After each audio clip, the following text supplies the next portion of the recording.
मेरे पास आओ और मेरे वचन सुनो, मेरी मानो और तुम जीवन पाओगे। प्रभु को खोजो जब तक वो मिल सके, उन्हें पुकारो जबकि वो पास है।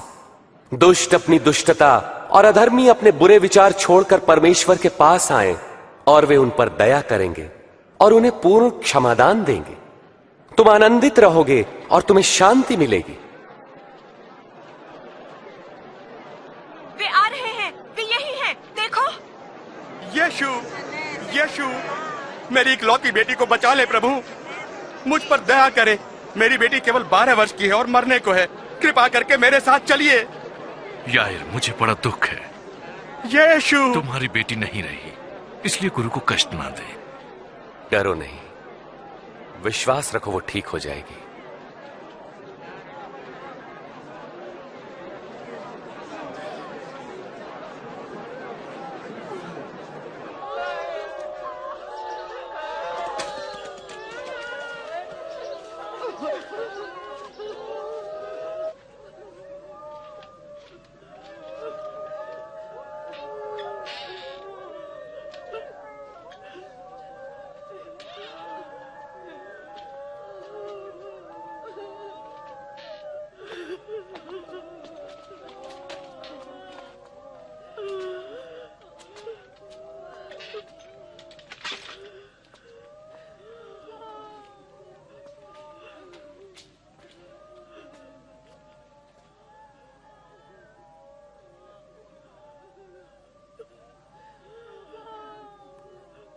तुम रो मत, वो मरी नहीं है, वो तो बस सो रही है।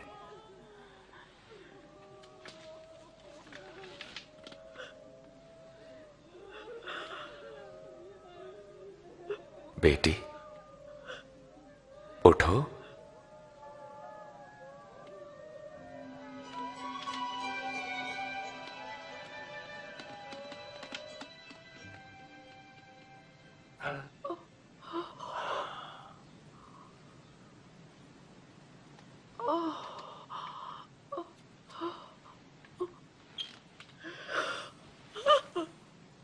इसे कुछ खाने को दो।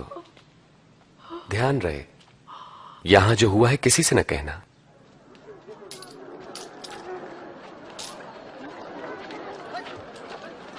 उसके बाद उसने चुंगी लेने वाले मत्ती लेवी को चुंगी स्थल पर बैठे देखा।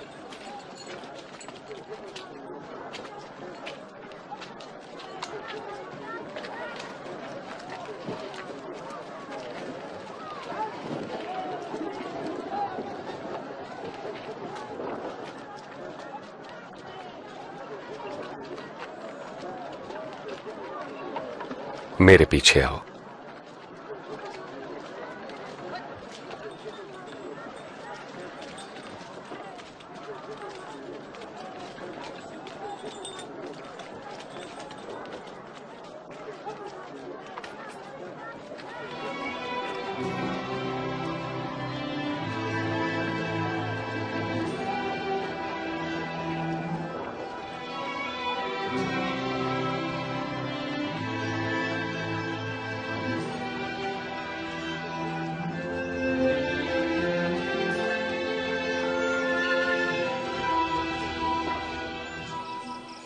और यीशु प्रार्थना करने पहाड़ी पर गए, जहां वे सारी रात परमेश्वर से प्रार्थना करते रहे।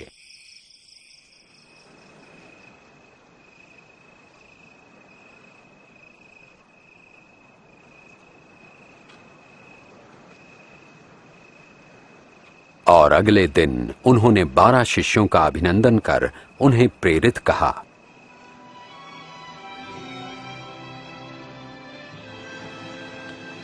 शिमोन, जिसे उन्होंने पतरस नाम दिया, और उसका भाई आंद्रियास, याकूब,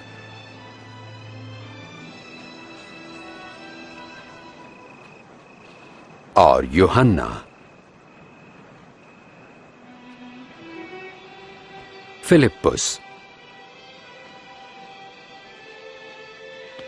और बर्तुलमै, और मत्ती,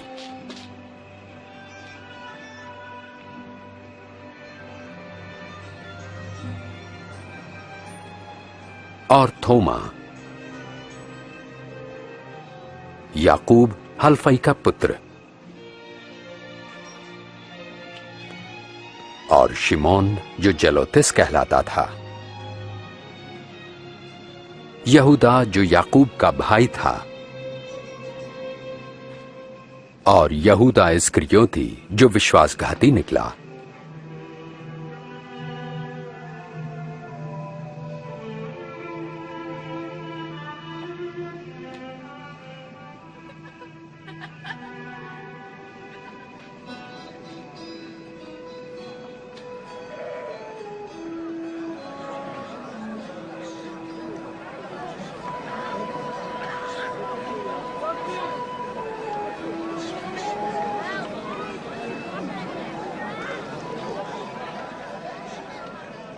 धन्य हो तुम जो दीन हो, परमेश्वर का राज्य तुम्हारा है। धन्य हो तुम जो भूखे हो, क्योंकि तुम तृप्त किए जाओगे। धन्य हो तुम जो रोते हो, तुम हर्षित होगे। धन्य हो तुम जब लोग धिक्कारें, नकारें और अपमानित करें और मेरे कारण तुम्हें बुरा कहें। जब ऐसा हो तो तुम आनंदित और मगन होना, क्योंकि तुम्हारे लिए स्वर्ग में बड़ा प्रतिफल है। उनके पूर्वजों ने भी भविष्यवक्ताओं के साथ ऐसा ही किया।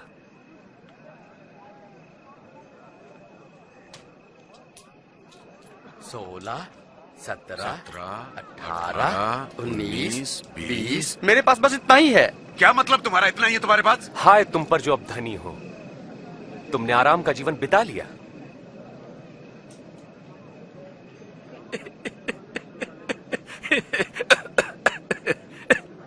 जो धनी ना बनना चाहे वो कोई पागल ही होगा। हाय तुम पर जो अब हंसते हो, तुम रोगे और विलाप करोगे। अफसोस जब लोग तुम्हारी बड़ाई करें, क्योंकि उनके पूर्वजों ने भी झूठे भविष्यवक्ताओं के लिए यही किया। पर मैं तुम लोगों से कहता हूं, शत्रुओं से प्रेम रखो, घृणा करने वालों का भला करो, जो श्राप दे उन्हें आशीष दो, बुरा करने वालों के लिए प्रार्थना करो।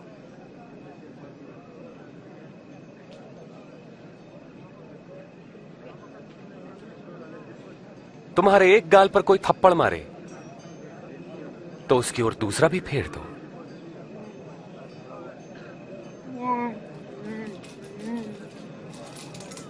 कोई तुम्हारा अंगर खा ले तो अपनी कमीज भी उसे दे दो। किसी भी मांगने वालों को मना मत करो। यदि कोई तुम्हारी वस्तु ले ले तो उसे वापस मत मांगो।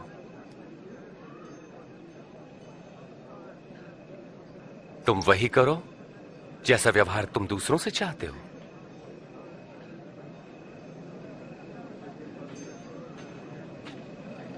यदि तुम अपनों से प्रेम रखने वालों से प्रेम रखते हो तो तुम्हें आशीष क्यों कर मिलेगी? पापी भी अपने प्रेम रखने वालों से प्रेम रखते हैं। और यदि स्वयं पर भलाई करने वालों की भलाई करते हो तो तुम क्यों कर आशीष पाओगे? पापी भी ऐसा ही करते हैं। वे इसे कैसे छू सकते हैं? वो उससे कैसे बात कर सकता है? बेशर्म।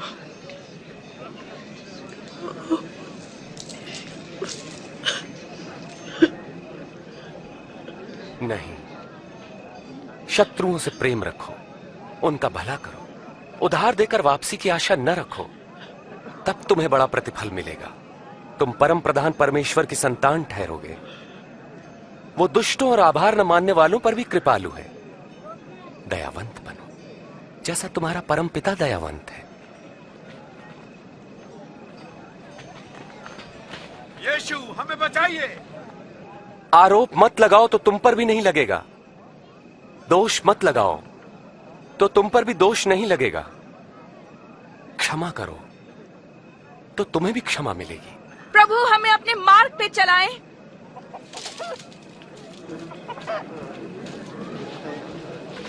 दो तो तुम्हें भी दिया जाएगा। जिस नाप से नापोगे उसी से तुम्हारे लिए भी नापा जाएगा। अंधा अंधे को मार्ग नहीं दिखा सकता। ऐसा करने पर दोनों ही गड्ढे में गिरेंगे। अपने भाई की आंख के तिनके को क्यों देखते हो जबकि अपनी ही आंख का लट्ठा नहीं देख पाते?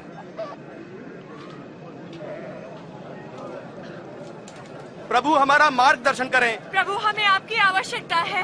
धन्य है वो माता जिन्होंने आपको जन्म दिया और पाला। पर वे कितने धन्य हैं जो परमेश्वर का वचन सुनते और मानते हैं। मैं इस व्यक्ति को जानना चाहूंगा। तुम्हारा क्या ख्याल है, वे मसीह हैं?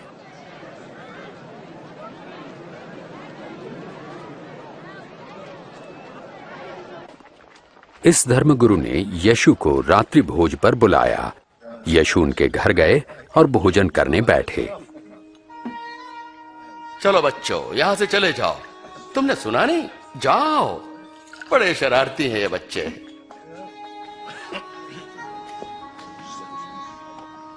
ये यहाँ क्या कर रही है, मुझे नहीं पता।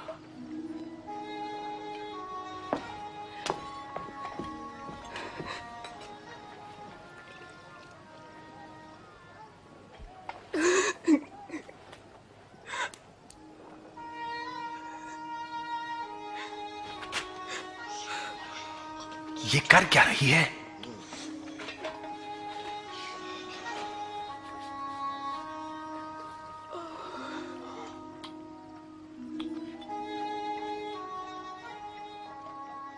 यदि ये मनुष्य सचमुच कोई भविष्यवक्ता होता तो जान लेता कि ये स्त्री कैसी है जो उसे छू रही है। वो जानता कि वो कैसा पापमय जीवन जी रही है। मैं जानता हूं कि ये स्त्री कौन है शिमोन। मैं तुम्हें एक बात बताता हूं।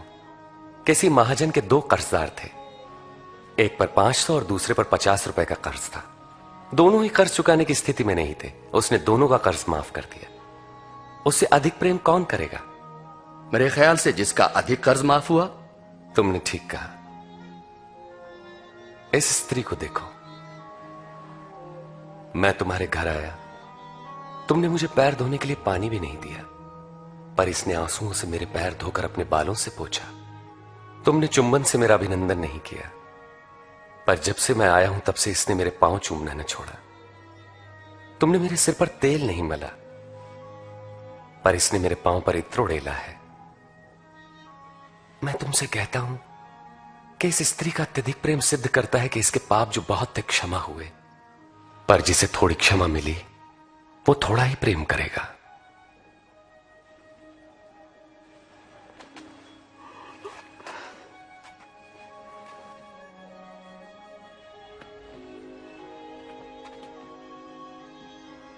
तुम्हारे पाप क्षमा हुए। तुम्हारे विश्वास ने बचा लिया। शांति से जाओ।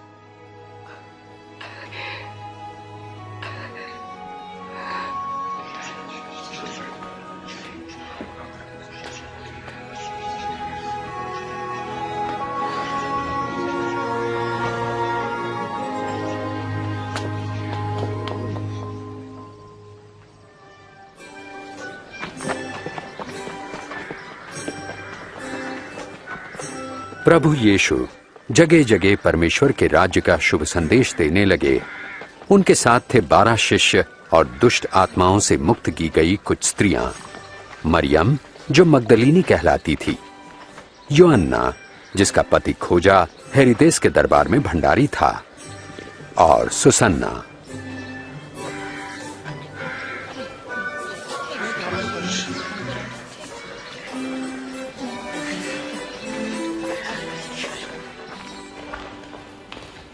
गलील के शासक हेरोदेस ने यूहन्ना बपतिस्मा देने वाले को बंदीगृह में डलवा दिया, क्योंकि यूहन्ना ने उसके द्वारा अपनी भाभी से विवाह की निंदा की थी।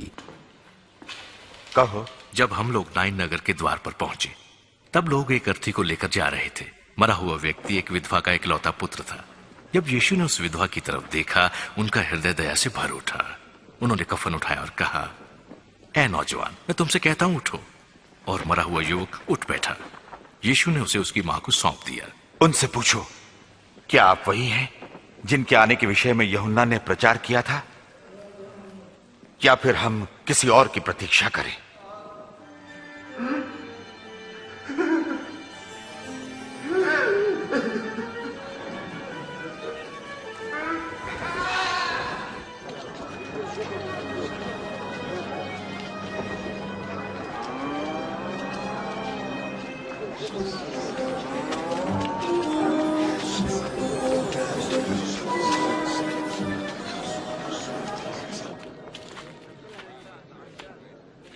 गुरुजी,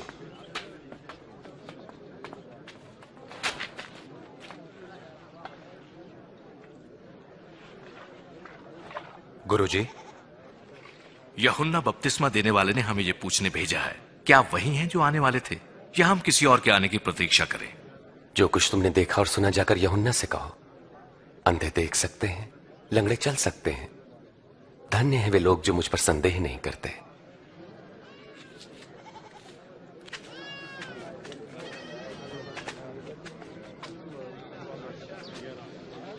कृपया मुझे उठा लीजिए। आ जाओ मेरे कंधे पे। अब तुम देख सकते हो? हाँ, मैं यीशु को देख सकता हूँ। एक बीज बोने वाला बीज बोने निकला। बोते हुए कुछ बीज मार्ग के किनारे गिरे और रौंद डाले गए, और पक्षियों ने उन्हें चुग लिया। और कुछ पथरीली भूमि पर गिरे। जब वो उगे तो पानी न मिलने के कारण वे सब मुरझा गए। और कुछ झाड़ियों के बीच में गिरे। झाड़ियों ने साथ साथ बढ़कर उन्हें दबा दिया। परंतु कुछ बीज अच्छी भूमि पर गिरे और सभी पौधों ने उगकर फल दिया, प्रत्येक ने 100 गुना। गुरुजी, जब भीड़ जमा होती है तो अब उदाहरणों में क्यों बातें करते हैं? परमेश्वर के राज्य के रहस्यों का ज्ञान तुम्हें दिया गया है, परंतु औरों को उदाहरणों में सुनाया जाता है, क्योंकि वो देखते हुए भी नहीं देख पाते और सुनते हुए भी नहीं समझते।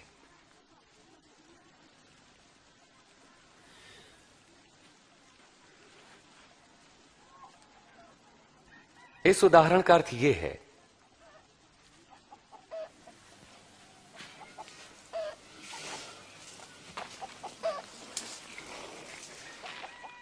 बीज परमेश्वर का वचन है।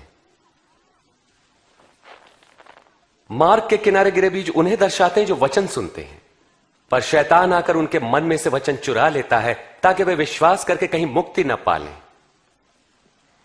पथरीली भूमि पर गिरे बीज उन्हें दर्शाते हैं जो वचन सुनकर आनंद से ग्रहण करते हैं, पर जड़ नहीं पकड़ पाते। वो कुछ देर तक विश्वास करते हैं और परीक्षा की घड़ी आने पर टिक नहीं पाते। झाड़ियों में गिरे बीज उन्हें दर्शाते हैं जो वचन सुनते हैं, परंतु जीवन की चिंताओं, धन, मोह व भोग विलास में फंसने से उनके फल कभी नहीं पकते। वे बीज जो अच्छी भूमि पर गिरे उन लोगों के प्रतीक हैं जो वचन सुनकर उसे भले और आज्ञाकारी मन से ग्रहण करते हैं और फलवंत होने तक उन्हें संभाले रखते हैं।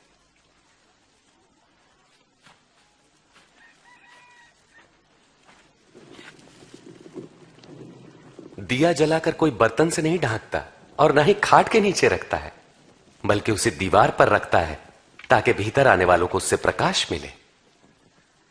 जो कुछ छिपा है वो बाहर लाया जाएगा, और जो ढका है उसे ढूंढकर प्रकाश में लाया जाएगा। इसलिए सचेत रहो कि तुम कैसे सुनते हो, क्योंकि जिसके पास है उसे और दिया जाएगा, और जिसके पास नहीं है उससे वो भी ले लिया जाएगा जो उसके पास है। गुरुजी, आपकी माता और भाई वहां बाहर खड़े हैं, आपसे मिलना चाहते हैं। मेरी मां और मेरे भाई वे हैं जो परमेश्वर का वचन सुनते और मानते हैं।